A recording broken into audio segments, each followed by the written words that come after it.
First of all, I'd like to wish everyone good morning. And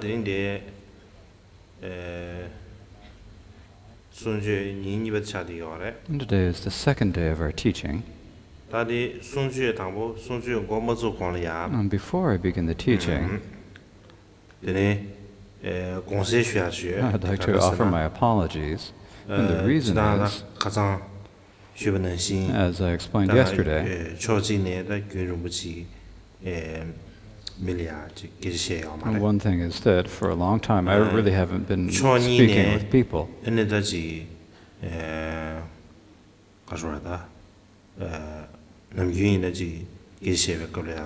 the second thing is that normally when I speak with people, there are people in front of me.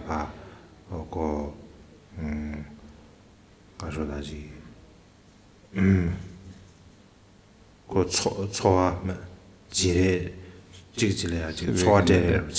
so then you can each give each other some feelings, show reactions. And there's like the experience of you have the warm feeling that you're speaking to someone.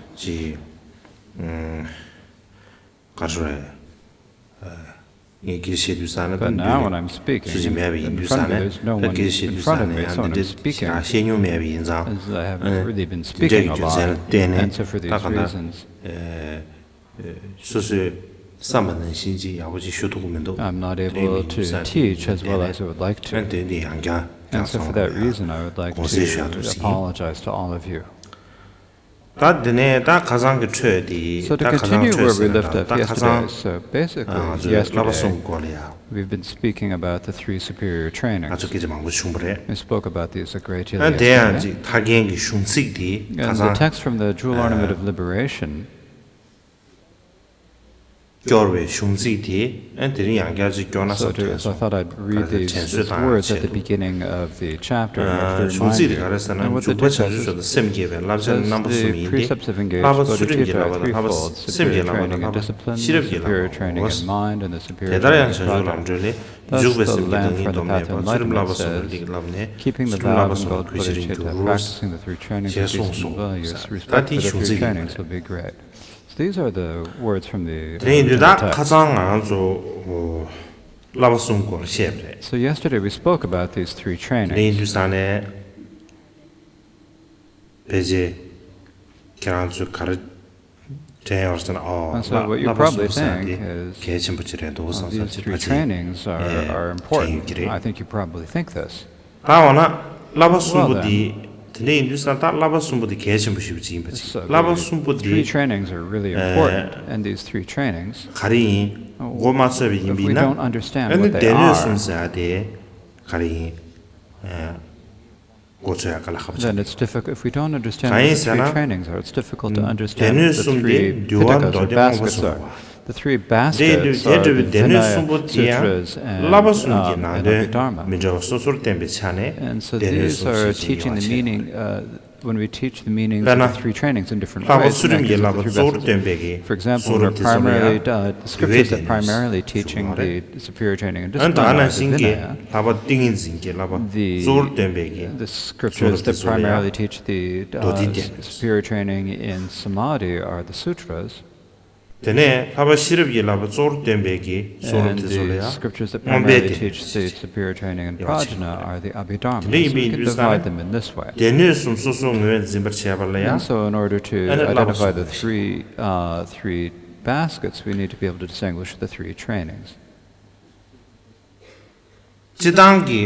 Generally, the discipline, samadhi and prajna are also possessed by the non-Buddhists, either complete or partially.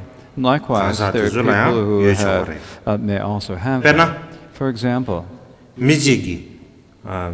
if someone makes the promise that today I'm going to give up eating meat and be a vegetarian, then this is discipline. And likewise, these days, The way we teach Buddhist meditation has become like the way yoga is taught. It's become business. And the meditation and the Dharma are separated. So even people who don't have any, who don't have an interest in Dharma, will meditate in order to, will practice meditation in order to calm their minds. And there now, and now there are advertisements meditation everywhere. Likewise, when you go into a massage therapist's office, you see that they have statues of the Buddha. And first of all, you think, maybe this is a Dharma center. But when you look at it better, you say, how can this be a Dharma center? It's actually a massage therapist's office. So the Buddha today has become like a symbol of having a relaxed mind. And so for that reason, the people who have no faith in Dharma or who have no religion will also come to that. Likewise, the scientists, scientists there is physics, there is chemistry and biology and so forth, and as their analysis gets deeper and deeper, and so all of these basically are just ordinary people. They have these three trainings, even if they don't have faith in Dharma or haven't entered a philosophical school. Even when you think about non-Buddhists, the other religions other than Buddhism, in particular the ancient Brahmanic religions of India, which we call now Hinduism, even the Hindu religions, they also have fasting vows. If you think about like with the Jains, for example, they have really strict discipline. Very strict precepts that are far more than the Buddhists do. For example, there are some Jains whom I've seen, and quite a few of them don't wear any clothing at all. Day and night, they don't wear any clothes at all. Similarly,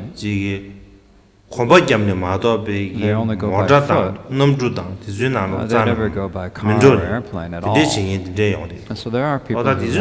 And so that sort of person is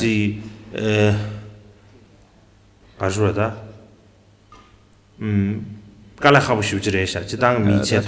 really difficult. It's difficult to live a human life like that, particularly in this day and age. Keeping such discipline is extremely difficult. Even during the time of the Buddha, there were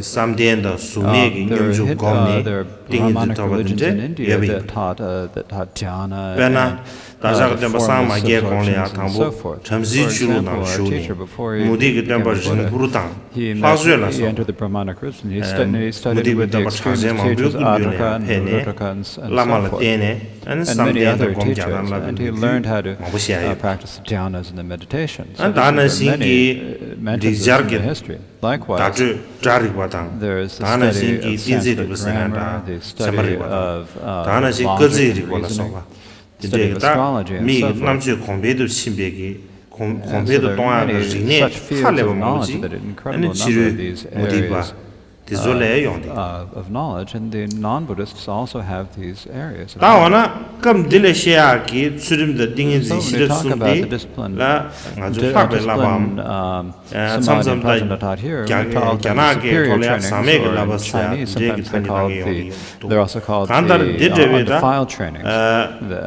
So in any case, these trainings, so what is distinctive or what is superior about them? What are the training? We say that they're special and distinctive and superior. So what is what are the essences, the internal subdivisions of these? I didn't have a chance to explain that yet in detail, so I thought I'd speak about that a bit today.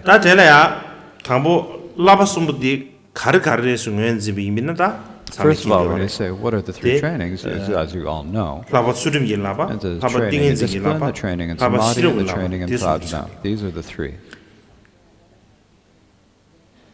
As I explained yesterday, the order of these three trainings is primarily according to the order of cause and result. And so the first is the discipline. So discipline is the first training. And it's like the root or the basis for the other two trainings. This is as Nagarjuna said in the letter of friend, like the ground for all that moves and does not move, discipline is the basis for all qualities. And so what this says is that, like, human beings and so the unmoving earth, mountains, and so forth, we're all on this planet Earth. And this earth is like the basis for living, or the support for living. And likewise, because we have discipline, then we can have the samadhi of our mind resting in equipoise, and then because of that, then we can develop the prajna that liberates our mind. And so in that way, so when we talk about the training and discipline, so what do we mean by saying the training and discipline?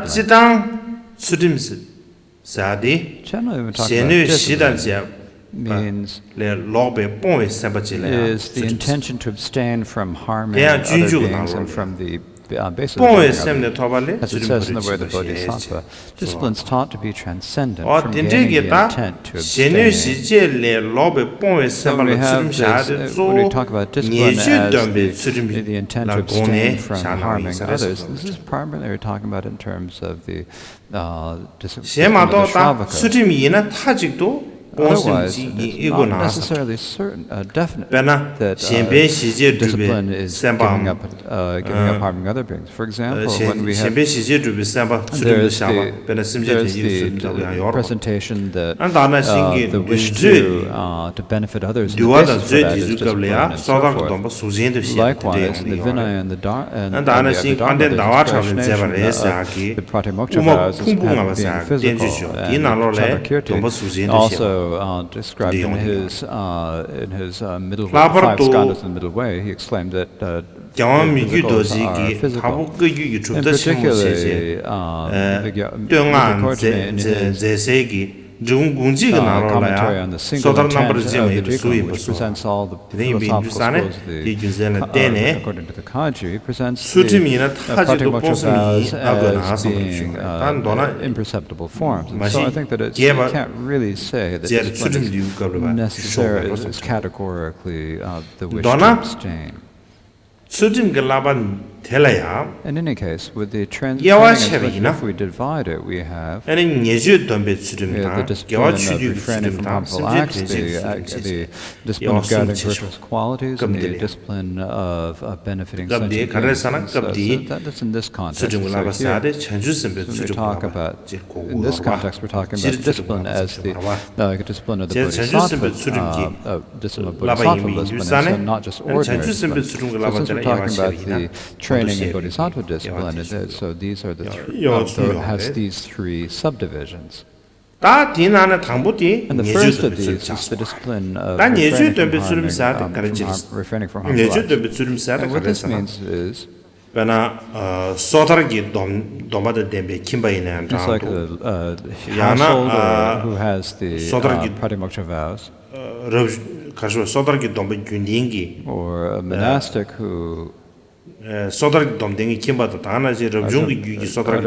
also the Pratimoksha vows in a monastic speech. These are the actual discipline of refraining from other people. When you have a god, for example, whose body is not an appropriate basis for taking a Pratimoksha vow, when they make the resolve to give up the 10 non-virtuous actions, that is similar to the Pratimoksha vows, then we can also say that this is generally considered discipline of giving up harming others or harmful actions. But here, one thing we need to do, we need to distinction about whether we need to distinguish between the Pratimoksha discipline and the Bodhisattva discipline, and it's important for us to understand these. But however, in general terms, I'm explaining in terms of the general presentation. So basically, so whether we take the vow through a ritual or not, so when we talk about discipline in here, if it's whether we take it by going through a ritual, going to a guru and taking the vow, it's not categorically that. Basically, also the intent, I'm giving up killing others. You have that intention in your mind, I'm giving up killing, and you intentionally give up killing, that you have that intentional wish to give up or the vow or the oath to do that, then that is also discipline. But merely not killing is not discipline. You have to have the thought that you're specifically giving up killing. Otherwise, if it's just merely not killing, then you can't put that down and say that's cow. For example, cattle don't eat cows. Cattle don't eat meat.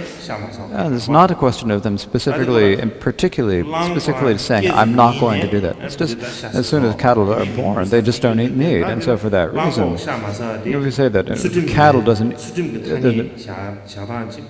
and so when we say that cattle don't eat meat, we can't really give that, we really cannot term that as discipline. And so discipline generally so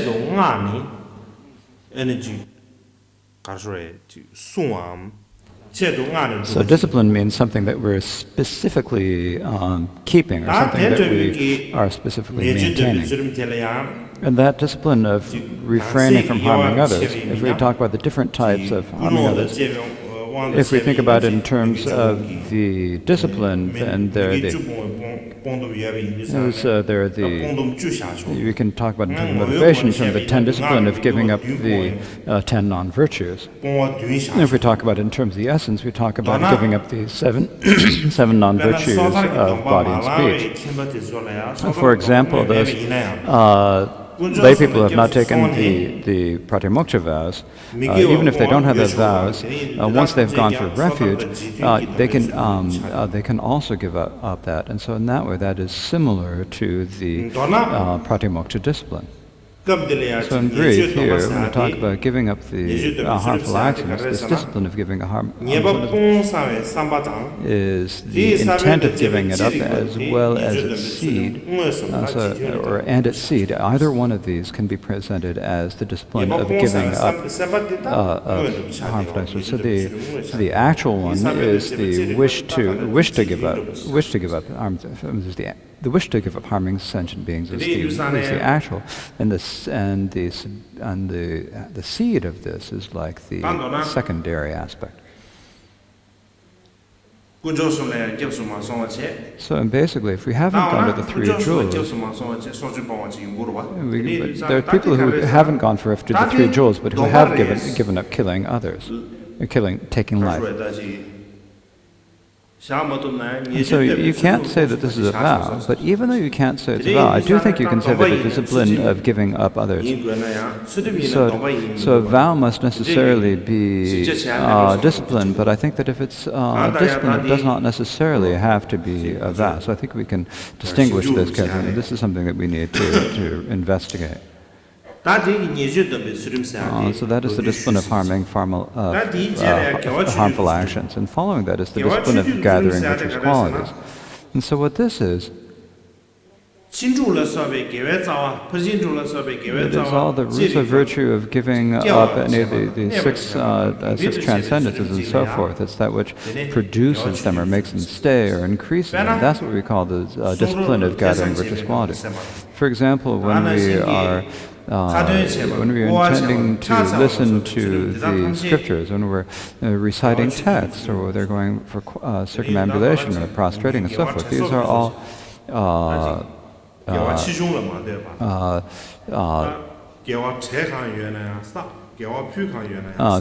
so it's taking this. It's basically doing all the different types of virtues, and whether we're doing an ounce of virtue or a pound of virtue, it's like these are units of measure, an ounce or a pound. It's like saying grams and kilograms. It's like we're weighing the weight of the virtue. That's a way to measure this, right? So basically, what this is telling us is that even if it's a small virtue, we must not ignore it. We must gather it. And if we would, if it's a great virtue, we of course must gather it. And so whatever.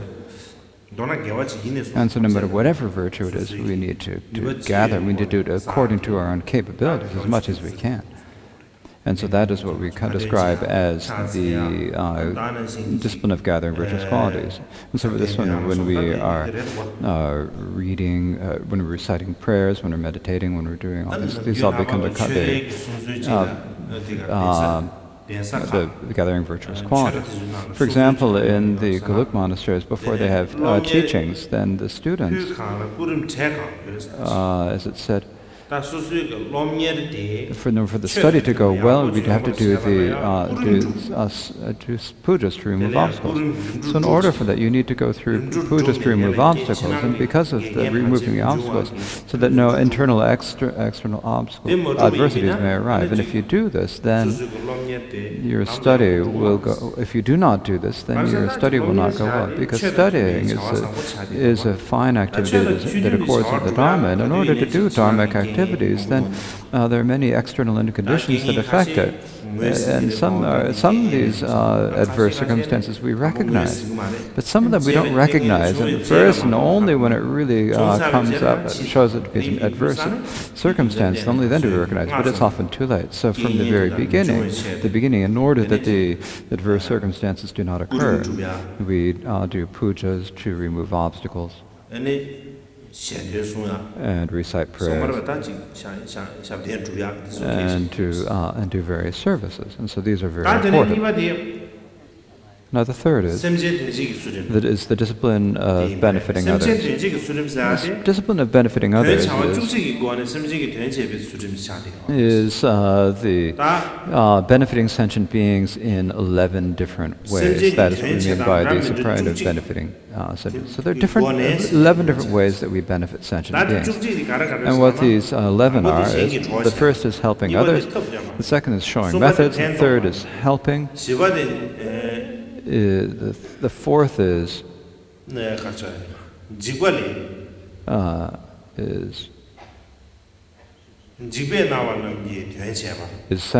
those who are in fear, benefiting those who are distressed by grief, benefiting those deprived of things, benefiting those who are settling in a place, benefiting those who wish to come into agreement, and benefiting those who are acting properly, and benefiting those who are acting improperly, and the last is benefiting through miracles. So basically we talk about bodhisattvas, and this is just like people who are benefiting others and trying to help others as strongly as if their hair was on fire. That is like their job, it's their work, it's helping other sentient beings, and so that's what it is. So that is the benefit of helping other sentient beings. And this is extremely important. Basically, when you think about a bodhisattva, when we talk about the bodhisattva, talking about the different types of disciplines of bodhisattva, and referring to grounds, they're like the 18 primary main downfalls, but in actually the actual things that we need to benefit others are these. So the first is helping others.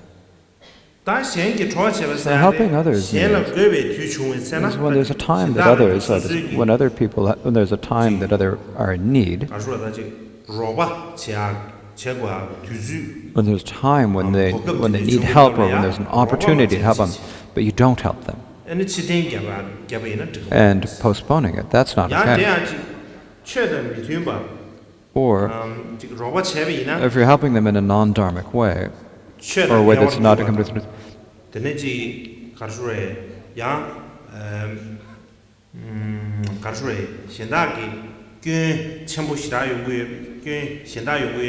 if it's something that is going to be, then if it's going to be a harm to the Dharma practice, or it's going to cause harm to others, then it's fine not to help them. But basically, if they're in difficulties, or if there's no such difficulty and no such situation, then we need to help or benefit others. If we don't, then it's not okay.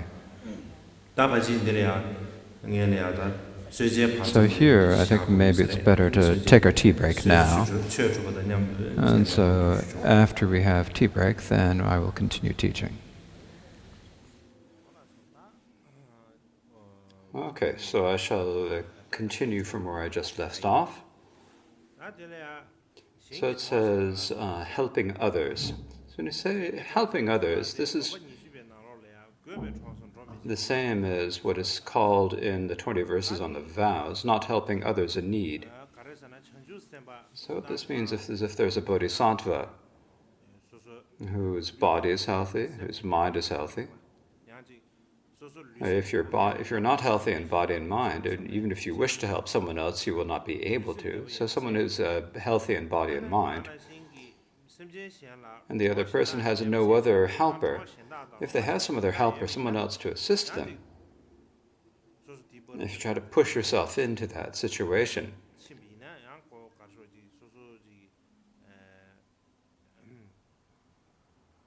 and if you try to sort of go and push yourself in and push the other out of the way and push yourself in, that wouldn't be good, right? And so, not that. It should be in a way that accords with the Dharma.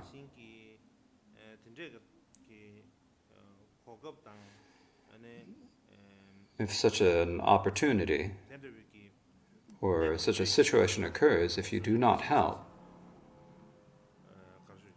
either with a thought of anger, sort of having a resentment or a grudge about that other person, so because if you do not help them out of a grudge or resentment, then that is an offense. Or if you think that I'm not going to go and you just feel lazy or slothful, then there is also a fault. But if you are allowed to help, and there is no one else to help another person, but if you helped that other person, it would be contrary to the Dharma, or there was some other reason why you should not help. Then, if you do not help them, then there is no fault. And so that is the first, not helping others in need. The second is showing a method or showing the way.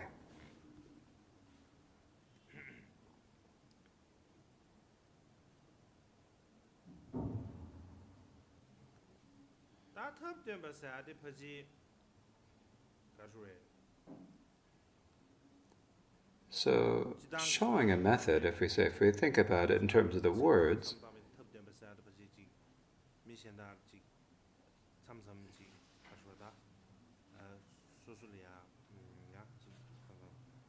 sometimes people are in situations where they just don't know what to do, and they ask for other people help. They say, "Please give me tell me what I should do." And so, what opinions do you have? And so if you're able to give them whatever advice or opinions, they come into you asking for these help. And when these people come asking for help in this way, you should give them advice and counsel in a heartfelt way with a wish to help. So for one aspect, this is what it is. And for another aspect, this is probably what is referred to in the 20 verses on the vows.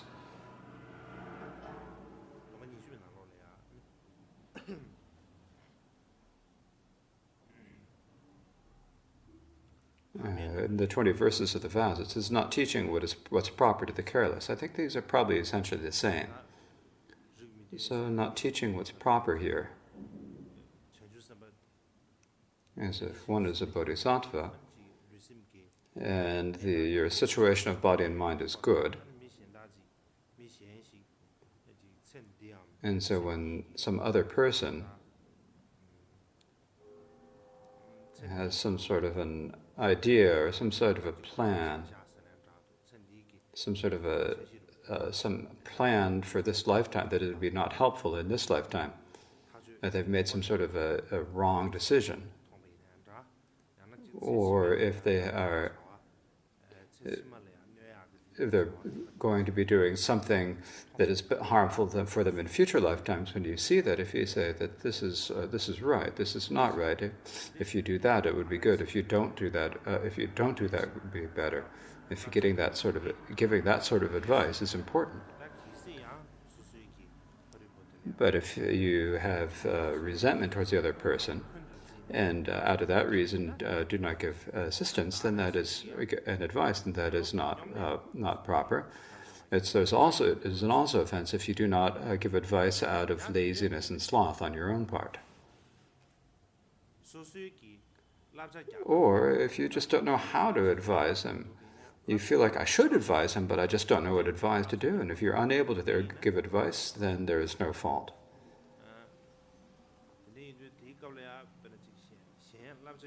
In such situations, you should introduce them to someone else, or point them off in the direction of someone else who is able to give them advice. Say, this is someone who is able to give you advice, and you should go to them. And if you introduce them to someone else, then that is fine. Or if you were to give advice and it would not be beneficial, and if it's disciplined that the situation would not be beneficial to give advice, then because there's a particular reason, then there is no offense if you don't give advice. The third is benefiting. So here, benefiting here is probably the same as what's called in the 20 verses, not helping in response to someone's action. So this is if someone else has made the commitment to be a bodhisattva, and there's someone else who has done something to help you, something to benefit you in the past, and you don't repay the kindness,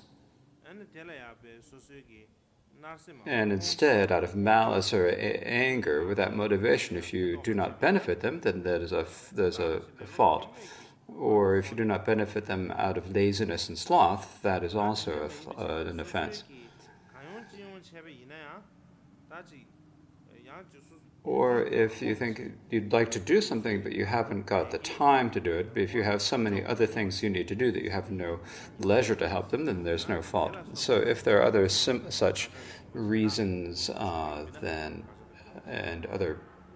if there's other such reasons or needs, then there's no benefit if you do not give, or there's no offense if you do not give advice. And following this is benefiting those who are distressed by fear.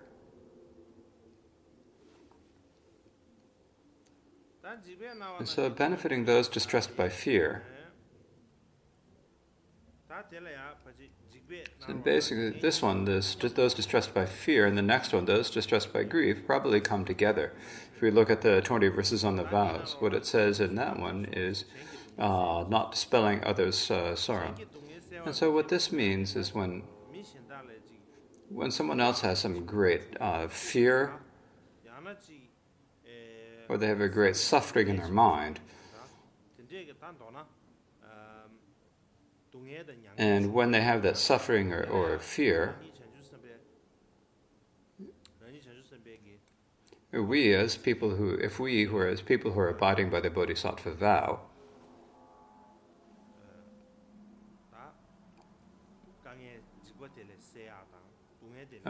we need to do something to help them dispel that suffering and dispel that fear.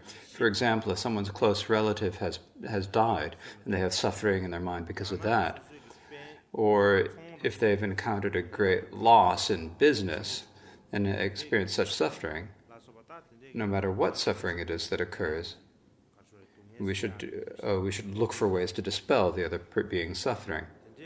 If we don't do anything to dispel their suffering, and do not do anything out of a motivation of anger, or if we do not do anything out of laziness and sloth, then there are offenses. There are also times when there is no offense.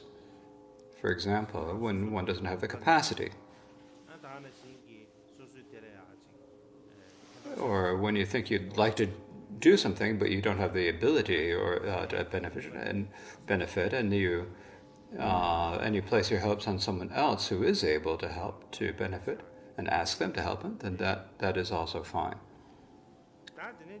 Then following this, is the one that the next one is benefiting those who are deprived of things. And so, those deprived of things, this means poor people, people who has no refuge, no protector, no food. So basically, if there are such people who have no food or no drink or no wealth, then we as bodhisattvas, or people who have taken the bodhisattvas, what we need to do is give give food to those who want food, and give drink to those who need drink, wealth to those who need wealth, to whatever extent we can.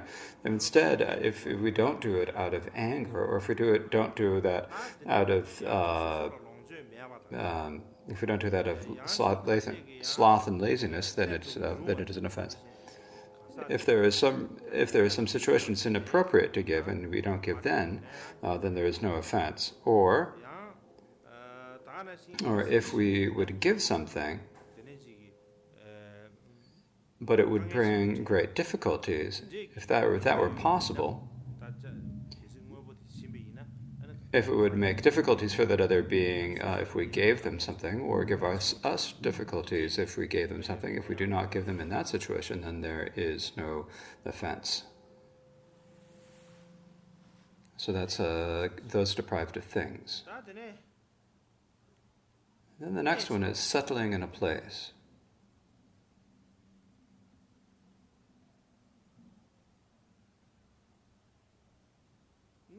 The settling in a place,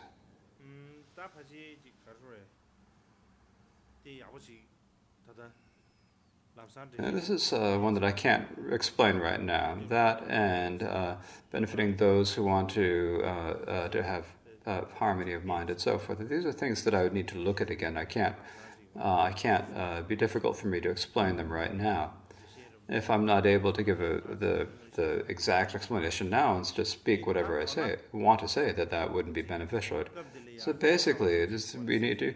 This discipline of benefiting sentient beings by these 11 methods of sentient beings is the discipline of benefiting sentient beings. So bodhisattvas have one thing that they need to do, and that is to benefit sentient beings. And so accomplishing benefit for sentient beings is here what we mean by the discipline of benefiting sentient beings. So, in brief, with these three types of discipline we've just spoken about, to speak about them in brief, giving up all the naturally unwholesome acts, such as the 10 non-virtues, is the discipline of giving up harmful actions. And the discipline that is presented primarily in terms of practicing virtuous dharmas, such as the 6 transcendences, is the discipline of the discipline of gathering virtuous qualities. And the discipline that is primarily present in terms of benefiting other sentient beings is the discipline of benefiting sentient beings. So this is describing the differences between the types of sentient being. This discipline. This is dividing the discipline into 3 by way of their function. There's really no difference, actually, in terms of the bodhisattva vow and its essence. So these are also not only are these 3 types of discipline important in the causal vehicle of the Mahayana, but they're also they're also important in the context of the secret mantra Vajrayana, as it says in the tantra, the tip of the Vajra. It says, "I'll steadfastly uphold the 3 disciplines: the precepts of moral discipline, gathering virtuous qualities, and benefiting beings." And so here, particularly in the 3 lower the 3 lower class of beings, the 3 lower classes of tantra, there is no particular vow of tantra. And so if you have if you're someone who has the pratimoksha vow, then in addition to that you have the bodhisattva vow. And so other than keeping the bodhisattva vow, there's no particular secret mantra vow to keep. Now, in the unexcelled Yoga Tantra, there are vows of the secret Tantra, but in the 3 lower classes of Tantra, the primary vow is the bodhisattva vow. However, there are different ways that this is described and explained in different Dharma traditions. Basically, this is how it's described in the Kaju and the Gyalwang, and particularly in the presentations of the Karmapa Mikyo Dorje and Karma Chimle Chempo, the great Karma Chimlepa, the second Karma Chimlepa, who, as he wrote about it in his text, the chariot of the Karma Kamsang. And so he's basically, there's no, in the three lower classes of Tantra, there are no mantric vows. And so for these reasons, these three types of discipline are important to practice in the resultant vehicle of the secret mantra Vajrayana. So that's the discipline of benefiting, the superior training discipline. Now, the superior training in samadhi is when you have a one-pointed volition that focuses one-pointedly on the focus without being distracted to others. So here we talk about the discipline samadhi and prajna. We're primarily talking about them as mental factors. So discipline was talked about as mental factors. Discipline was talked about as the volition to give up. And so here it's a volition to rest one-pointed. So here, so basically, no matter how long it is, there's no difference if it's short or long.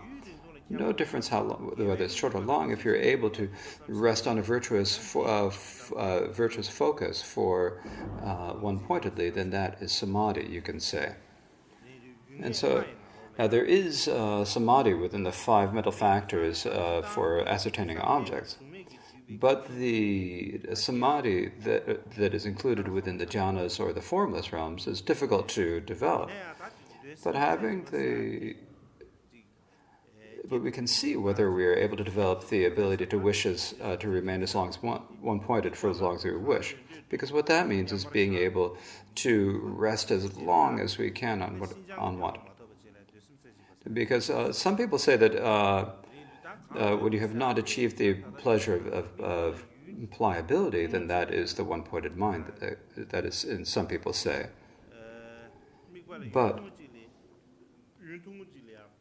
But when we say that just being able to rest your mind for a short time on a virtuous focus is not what we mean here. It's when you think, like when you're able to think, I want to be able to rest with my mind on this focus for an hour, and then you're able to rest on that object for an hour as you wished, or if you want to being able to rest for 3 hours, if that is your wish, or for an entire day, if that is your wish.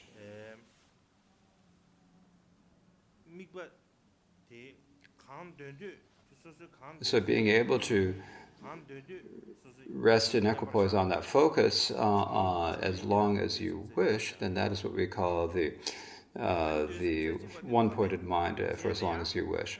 And once you have received that, if you achieve the pleasure of being pliable, then that is what we call the shamatha. Now, if you achieve that shamatha after achieving the pleasure of being pliable, then that is the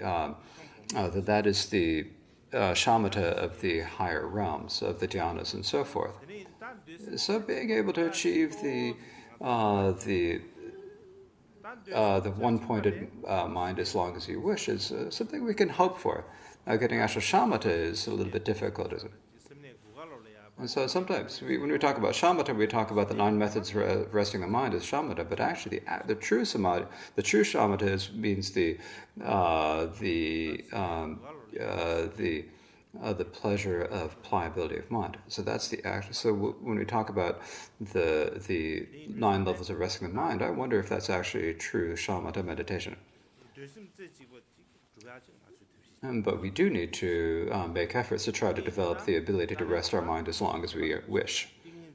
But in other words, we have to be able to distinguish the difference between samadhi and shamatha.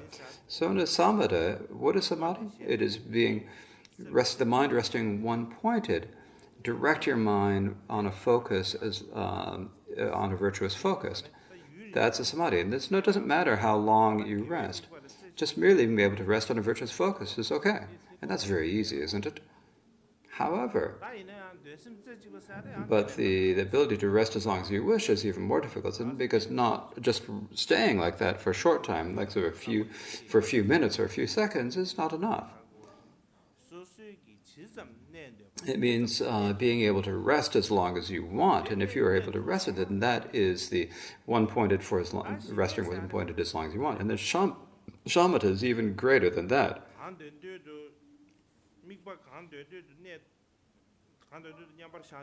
It is not. It is in addition to that ability to rest in equipoise on a particular object for as long as you wish. It's in addition to that achieving the pleasure of pliability. So this is a particular type of pleasure. It is like when your body feels as light as a tuft of cotton and so forth. And so this is talked about in Karmapa's life. And so that he achieved the pleasure of pliability and was able to live without eating food for many days and without needing to breathe in or out, inhale or exhale often. So he did have these experiences, it is said. And so these are probably signs that he had achieved the pleasure of pliability. Now, if we describe that samadhi in terms of their function, there is the dhyana, or the samadhi of the body and mind resting comfortably, the samadhi of achieving the clairvoyances, and the samadhi of benefiting sentient beings. And the first one is the dhyana of being able to help other sentient beings. This is the samatha, the dhyana where we have the pleasure of pliability. So this means the dhyana. So now, in terms of the relative, this is actually the preparation for the dhyanas. The second, the samadhi of developing qualities, is the dhyana where we can accomplish the clairvoyances. The clairvoyances can only happen on the actual levels of dhyana, not on the preparations. So in addition to the preparations for dhyana, we also have to achieve the actual dhyana. And at that point, then we can achieve the divine eye and other clairvoyances. And the third of these is the dhyana of being able to benefit sentient beings. So this is the dhyana of benefiting other sentient beings. I have to talk about this in a way that's easy to understand. And so when we have one-pointed faith and devotion in the guru and the karma and the jewels, and we have a belief in karma, cause and result, and we are able to analyze the virtue with the one-pointedly, analyze the meaning of the scriptures with one-pointedly, and when we're able to meditate upon emptiness and so forth one-pointedly, then these are considered an aspect of samadhi, of dhyana meditation. So these are basically included as types of dhyana. So now, for us developing actual shamatha and insight meditation is difficult. We haven't developed them. And if in terms of not having developed this, what is sort of a precursor to that is being able to direct our attention one-pointedly without being distracted to another, away from our virtuous focus, is what we would call a shamatha. And if we have the prajna that is able to truly analyze the meaning and words of the scriptures, then that would be the insight meditation. So this shamatha and insight. So the shamatha is basically presented here as resting meditation and insight meditation as analytic meditation. Now, of course, there are different ways that these are explained by our Tibetan traditions, but in overall terms, the shamatha is resting meditation and insight is analytic meditation. But during Mahamudra and Dzogchen, there can also be placement meditation, resting meditation that is insight. Basically, what is shamatha meditation? What is insight meditation? If we want an analogy, for example, if there is if you're operating on a patient, there is the surgeon. The doctor who is the surgeon needs to have really steady hands. That's really important. It's really important to have steady hands. If the hands are not stable, if they're trembling and shaking, and get panic, and then the hands tremble, then when they're doing the operation, they'll cut things that they shouldn't cut. Cut nerves or blood vessels that they shouldn't cut. So it's really important that the surgeon have stable hands. And that's the same with the shamatas, because shamata means having a really stable mind, stable on the focus.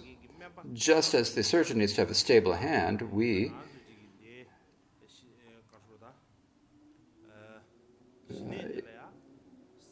need, for shamatha, we need to have a stable focus and a stable mind. The second thing is that when we are, just as the surgeon must have, just as the surgeon must have steady hands, the surgeon also needs to have a sharp scalpel or knife. So if they don't have a sharp scalpel, and they go ahead and operate anyways, then they really try hard and press too hard, then they cut things that there's a great danger they'll cut things they shouldn't cut. So you need to have a really sharp scalpel and really steady with it. So in addition to the steady hand, you have to have the sharp scalpel. So the insight is like the sharp scalpel, something that can pierce anything. That can, no matter how much difficult or how profound, it can be able to get to that and be able to cut down to that.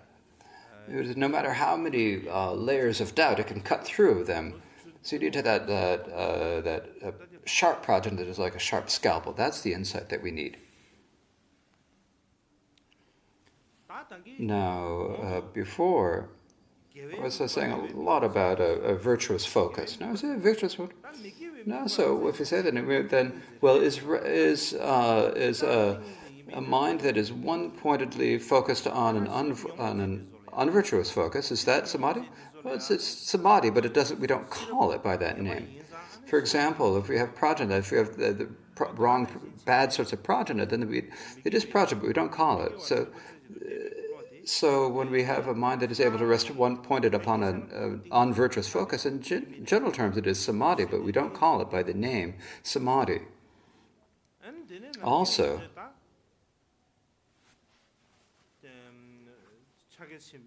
when we're doing the shamatha meditation of Mahamudran, we first training. We focus on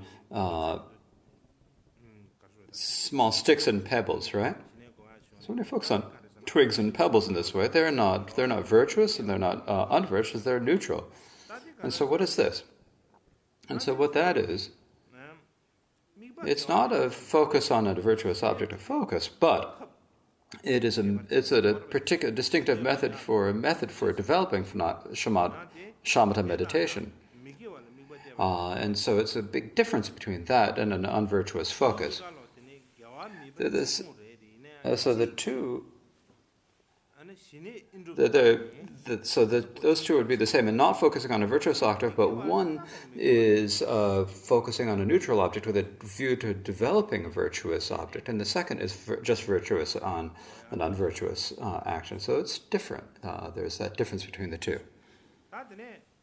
Now the third training is the training in prajna. Now the essence of the training in prajna is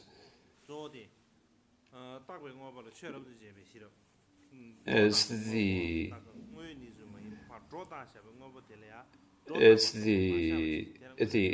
prajna that is able to fully examine projected things. So when you look at views, like we talk about jugs and pillars and stuff, normally we just look at jugs and pillars and we think, oh, they're the jugs and pillars. We don't examine them. But if we need to examine, see, is it really a pillar? Is it really a jug? If we'd examine it, that sort of volition is what we call the prajna. And if we divide that in terms of its function, there are three types. There is the prajna that realizes the ultimate, the prajna that realizes the relative, and the prajna that benefits sentient beings. So the first of these, the prajna that realizes the ultimate, is whether it is realizing is realizing subtle selflessness, whether by the universal or whether by the perception. So it's basically the prajna that realizes emptiness, and that's what we are identified as. Now the core, and I think that the coarse realization of emptiness is probably included as similar to this. So the prajna, in terms of the prajna, the primary one is this is the prajna that realizes emptiness. Now the second is the prajna that realizes the relative. And so this means like a healing, crafts, logic, grammar, and the Buddhist philosophy. So these are the prajna that is learned in all of this different areas, or the prajna that would be learned, brings the ability to become learned in all 18 areas of knowledge, or all of the different areas of knowledge, as this is spoken about in the Ornament of the Sutras. If they do not strive at the 5 areas of learning, even great nobles will not become omniscient.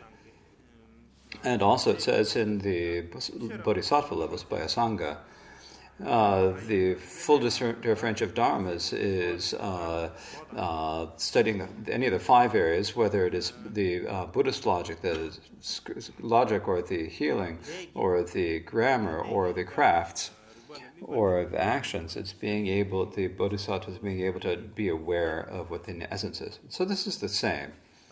Now with the non-Buddhists, for example,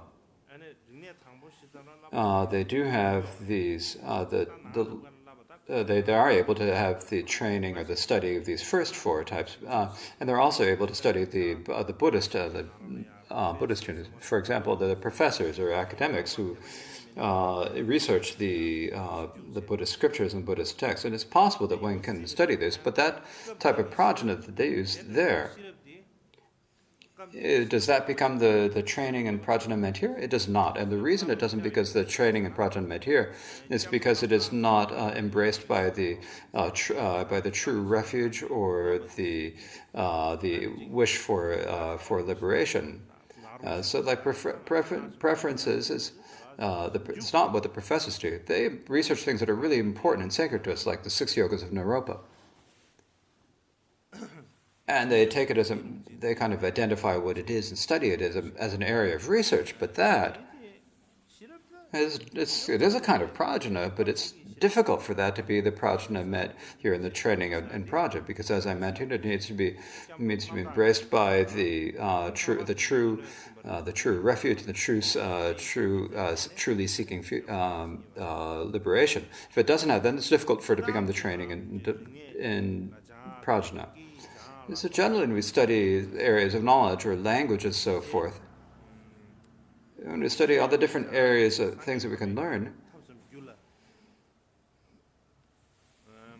so does this become a method or a cause of achieving Buddha? So in general, just merely studying them is difficult for it to become a cause of achieving Buddhahood. But if it's embraced by true refuge, or actual wish for liberation, or bodhicitta, or a dedication, then it can become a cause of complete enlightenment, the cause of Buddha. For example, if someone is just giving just a mouthful of food to someone, is that become a cause of Buddha? It does not in general. For example, if we give a cat like a piece of dried bread, does it become a cause of Buddhahood? Just merely giving the bread does not become a cause of achieving Buddhahood. Not only that, if you were to give monasteries, if you build thousands of monasteries, does this become a cause of achieving Buddhahood? Does it become a cause of achieving liberation? You think, of course it would, because if you look at it on the outside, but it's not certain that it would, because on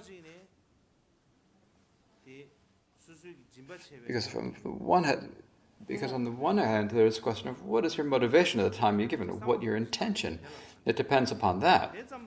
Not only that, another thing is whether it is dedicated to enlightenment or not.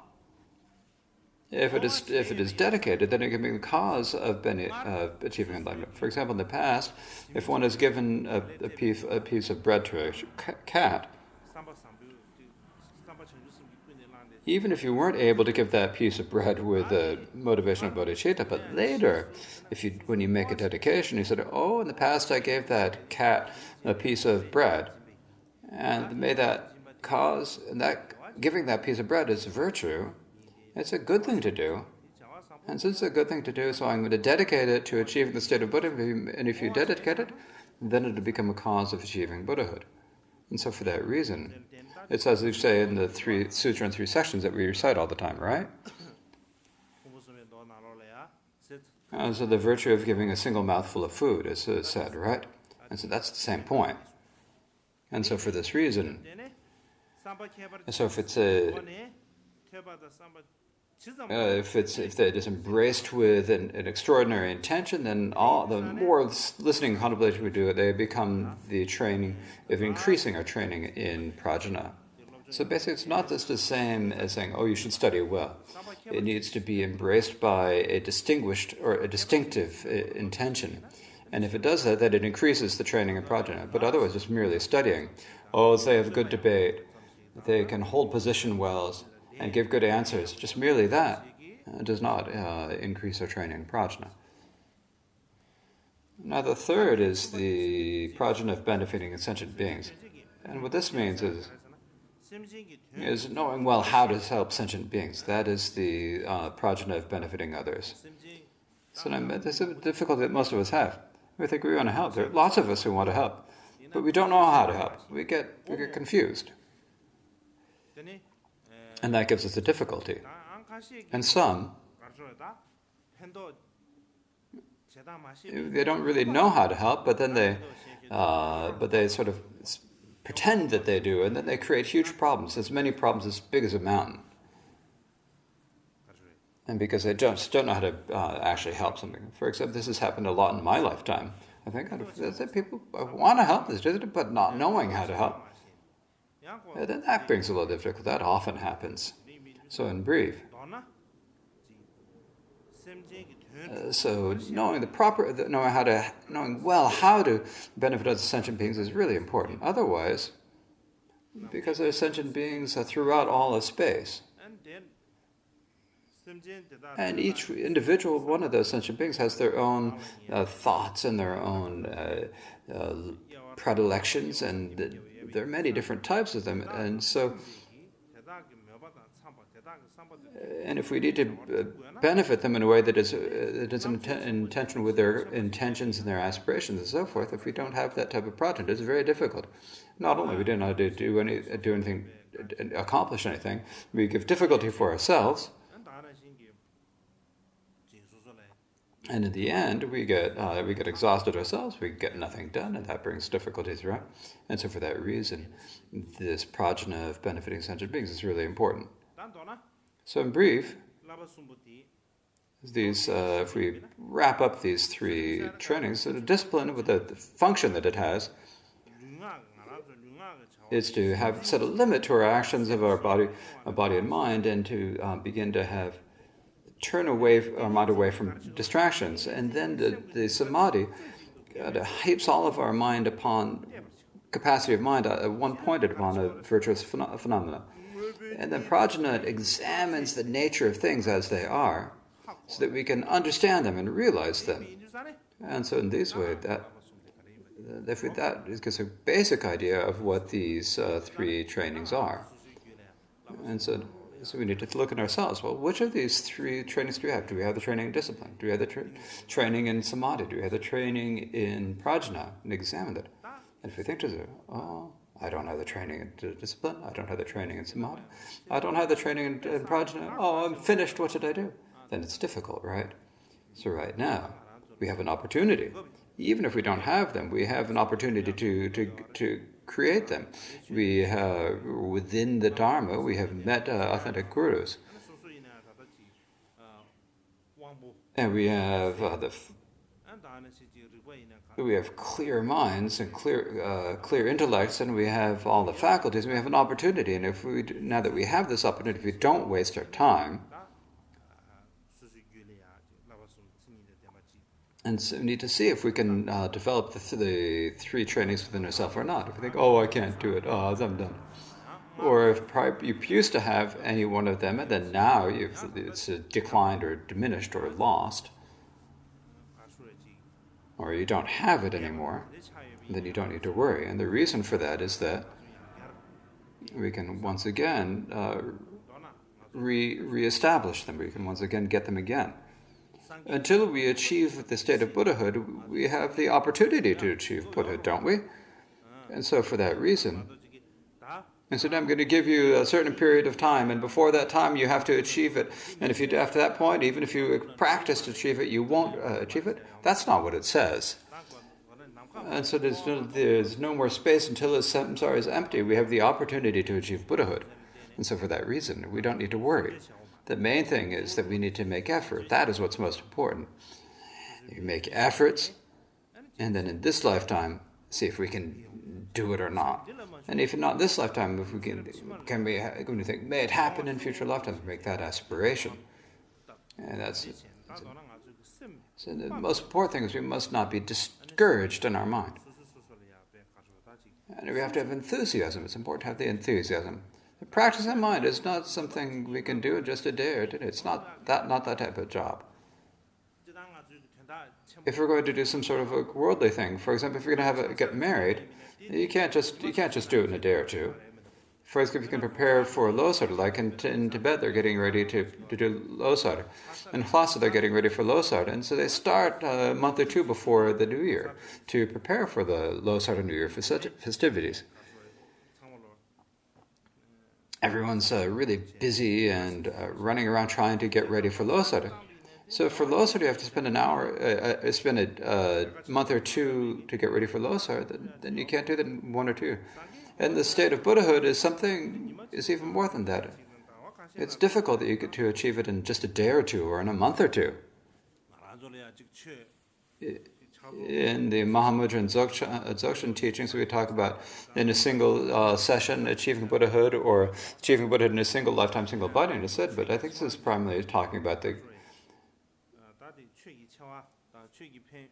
is said in a way to show the greatness of the Dharma, but in the actual way things are. If we look at our own situation, 5 or 6 days is also 5 or 6 months would be difficult. And in any case, we have to direct our mind in that direction. And until we achieve the state of Buddha, I'm not going to give up. You have to have that commitment. Or we must have that sort of confidence. And once we have that, then no matter how long it takes, it doesn't matter. For example, the Bodhisattvas, we talk about them for 3 uncountable eons.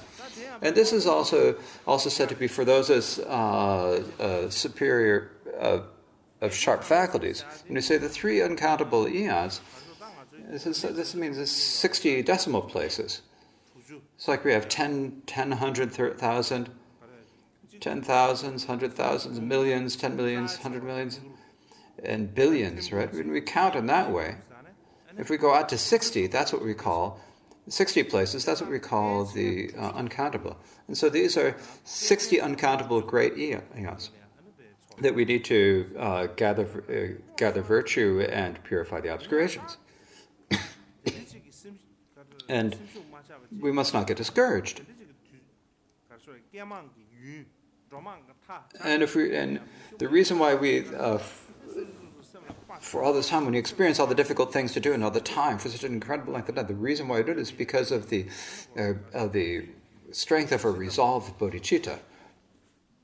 And no matter how long it's going to take, we don't have any difficulty, we don't have any worries with it. So it is important for us not to be discouraged.